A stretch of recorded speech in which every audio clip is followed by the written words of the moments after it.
makes the government ban superheroes again. So then Mr. Incredible, Elastigirl, and Frozone sign up for this sketchy superhero program led by this guy voiced by Bob Odenkirk, and also his sister Evelyn. The program aims to pretty much attach dash cams to superheroes and broadcast them to the public so that they can regain their trust. And let me just say, I find it so funny that this guy is being voiced by Bob Odenkirk, because whenever he talks in this movie, I just imagine Saul Goodman in his place.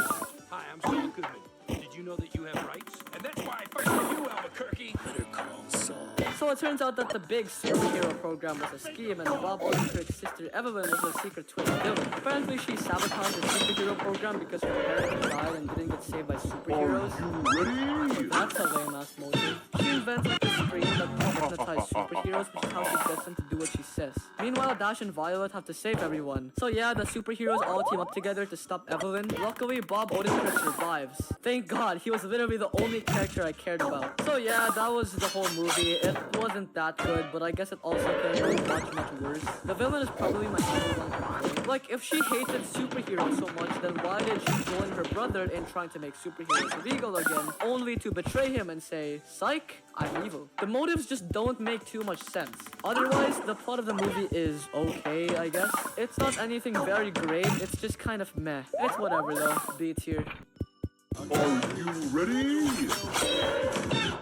Did you really think that Toy Story 3 was going to be the last movie of the series? Well, it must suck to be you. Toy Story 4. Where do I even start with this? So, you know how in the end of Toy Story 3, Andy gives all of his toys to Bonnie on the one condition that she loves them and takes care of them? Yeah, well, how about we take a big old dump on that ending? Remember Woody? Yeah, well, screw him, right? Let's make a new character out of a literal sport. Yes, this is a real thing. So, Bonnie creates a brand new toy in kindergarten. This stupid sport guy who pretty much tries to commit suicide in the first 25 minutes of the movie. Anyway, so during a road trip, Sporky jumps off a van and Woody goes to rescue him. So then Bonnie gets to this carnival place, but then Woody and Sporky are still trying to reach the van. That's until Woody sees Bo Peep's map in an antique store window. Oh yeah, remember Bo Peep, the love interest for Woody that was gone by the third movie? Yeah, well, she's back in this movie. There's also the main villain of the movie, who is this doll girl who doesn't have a voice box. So she decides to kidnap Sporky and force Woody to give her his voice box.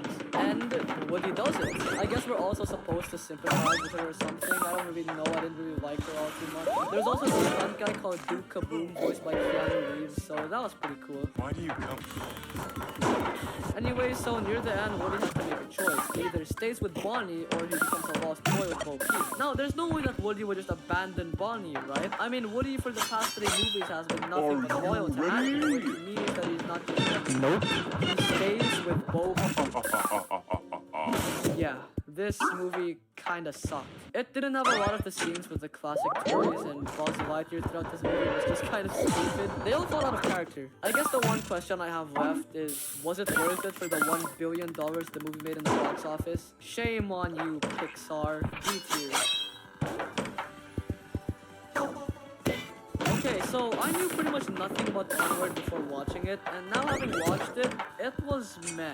I don't think it's a terrible movie at all, but it is pretty boring and mediocre and painfully formulaic. So Onward takes place in a mythical world where there used to be magic in one place, then everyone just got lazy and decided to stop using magic. Think Dungeons and Dragons here. Anyway, so here we have our 2 main characters, Ian and Barbie. Ian is your typical awkward teenager kid, and Barbie is pretty much this huge nerd when it comes to magic and history. So on the 16th birthday of Ian, they get a staff from their dead dad, and as it turns out, Ian is a wizard and can bring their dad back to life for only 1 day.